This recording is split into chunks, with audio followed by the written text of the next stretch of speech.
आज हम लोग फुल सबस्ट्रक्टर पढ़ेंगे। तो फुल सबस्ट्रक्टर जो है ये हमारा एक कॉम्बिनेशनल सर्किट है। जैसा हाफ सबस्ट्रक्टर एक कॉम्बिनेशनल सर्किट है, ठीक उसी तरह फुल सबस्ट्रक्टर भी हमारा कॉम्बिनेशनल लॉजिक सर्किट है। और इसमें हमारे 3 बिट्स एडिशन सब्ट्रैक्शन के लिए इस्तेमाल होते हैं। तो उसमें 2 बिट हमारे इनपुट के और एक बोरो इन हमारा इनपुट का जाता है, बट आउटपुट हमारा 2 ही आता है, एक हमारा डिफरेंस और एक बोरो आता है। तो सबसे पहले हम लोग देखेंगे कि उसका जो ट्रूथ टेबल है कुछ इस प्रकार है। हम लोग 3 जीरो इनपुट दिए तो हमारा आउटपुट बोरो हमारा 0 आया, डिफरेंस भी हमारा 0 आया। पर जब हम बी इन में 1 देते हैं तो हमारा बोरो 1 आता है और डिफरेंस 1 आता है। क्योंकि देखिए दोस्तों, जब हमारा 0 से 1 माइनस होगा तो उसको बोरो 1 करना पड़ेगा और दोनों में डिफरेंस हमारा 1 का आ जाएगा। फिर जब हम 1 0 करेंगे तो यहाँ पे सामने वाले से हमारा जब 0 से 1 सब्ट्रैक्ट हो रहा है तो वहाँ पे हमको एक बोरो चाहिए, और इसमें डिफरेंस जो है वो 1 का डिफरेंस है तो 1 आएगा। फिर 1 1 लेंगे तो हमारा यहाँ पे 1 आएगा का बोरो, क्योंकि यहाँ पे 0 से 1 अगर हम लोग सब्ट्रैक्ट करते हैं तो यहाँ पे 1 बोरो करना ज़रूरी है। और हमारा जो 1 और 1 के बीच में जो डिफरेंस है वो हमारा 0 है। ठीक उसी प्रकार 1 0 0 में हमारा 1 हमारा 0 के साथ हमारा सब्ट्रैक्शन होगा तो डिफरेंस हमारा 1 आएगा। यहाँ पे बोरो की आवश्यकता नहीं है, 1 और 1 है यहाँ पे, तो ये दोनों का हमारा जो डिफरेंस है वो 0 है, बोरो की आवश्यकता नहीं है। यहाँ पे भी 1 और 1 यहाँ पे 0 है, तो यहाँ पे भी 1 माइनस 1 करेंगे तो 0 आ जाएगा, बोरो की आवश्यकता यहाँ पे नहीं है। तो यहाँ पे जब 1 1 1 ट्रिपल 1 को हम माइनस करेंगे तो हमारा डिफरेंस हमारा 1 आएगा, बिकॉज एक 1 हमारा बोरो के लिए चला जाएगा। तो यहाँ पे 2 1 हम लोगों को देखने के लिए मिलेंगे। चलिए इसको जब हम लोग अब बनाते हैं हमारे के मैप में सॉल्व करते हैं तो कुछ इस प्रकार से हम लोगों का आउटपुट आएगा। डिफरेंस हमारा ए एक्स और पी एक्स और बी न आएगा, और हमारा जो कैरी है वो हमारा आएगा बी आउट, हमारा आएगा borrow out, sorry carry out नहीं, बोरो आउट आएगा। तो बोरो आउट हमारा एडेस plus B whole into B in, ये आएगा। इसका जो लॉजिक डायग्राम हम लोग बनाएंगे लॉजिकल एक्सप्रेशन से, वो कुछ इस तरीके से बनेगा।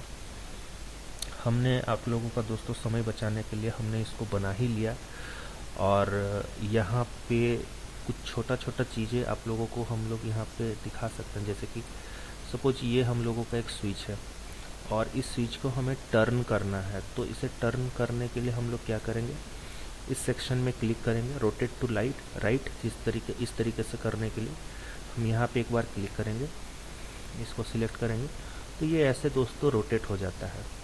और उसके बाद हम लोग वायर से हम लोग इसको सीधा सीधा खींच के इस तरीके का सर्किट डायग्राम हम लोग बना सकते हैं, जैसे हम लोग पहले भी बना चुके हैं बाकी लेक्चर्स 1 2 3 4 5 6 में हम लोग बना चुके हैं। तो ये हमारा दोस्तों 7वां लेक्चर है, और इसमें दोस्तों आप देख सकते हो कि अगर हमें इसके जो इनपुट्स हैं, इनपुट 8 लिखा हुआ है, इसको चेंज करना है तो इस पर डबल क्लिक करेंगे हम, करते ही यहाँ पे हमारा आ जाएगा।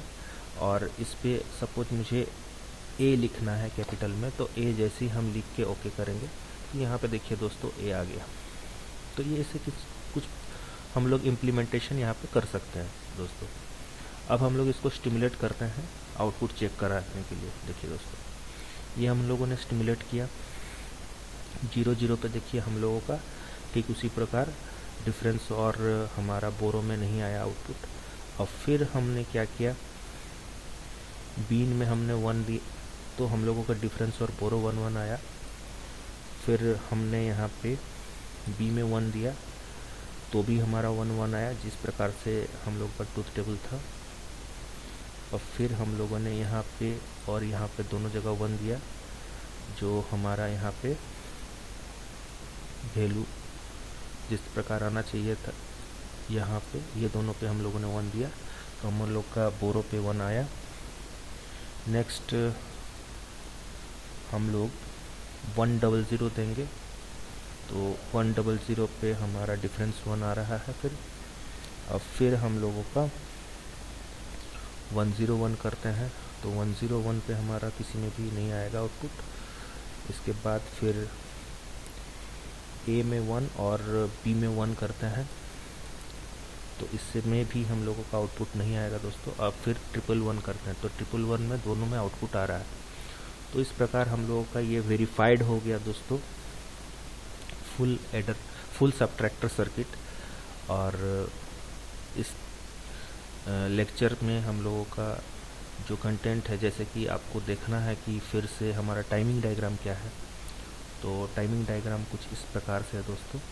ए बी और बी इन इनपुट्स को आप देख सकते हो, आउटपुट्स को भी आप कंपेयर कर सकते हो। यहाँ पे जैसा हमें डिज़ायर आउटपुट चाहिए था वैसा ही आउटपुट आया है। फिर हम फाइल में जाके वेरीलॉग फाइल को ओपन कर सकते हैं। ये वेरीलॉग में आप देख सकते हो दोस्तों कि हमने जिस प्रकार से इनपुट लिए थे, आउटपुट लिए थे, 3 इनपुट 2 आउटपुट लिए थे वैसा ही है। और जो भी गेट्स हम लोगों ने सिलेक्ट किए थे वैसा ही है और उसके फॉर्मेट्स लिखे हुए हैं दोस्तों। तो आज के लिए इतना ही दोस्तों, हम लोग इस लेक्चर को यहीं पे समाप्त करते हैं। लेक्चर 7 यहीं पे हम लोगों का समाप्त होता है दोस्तों।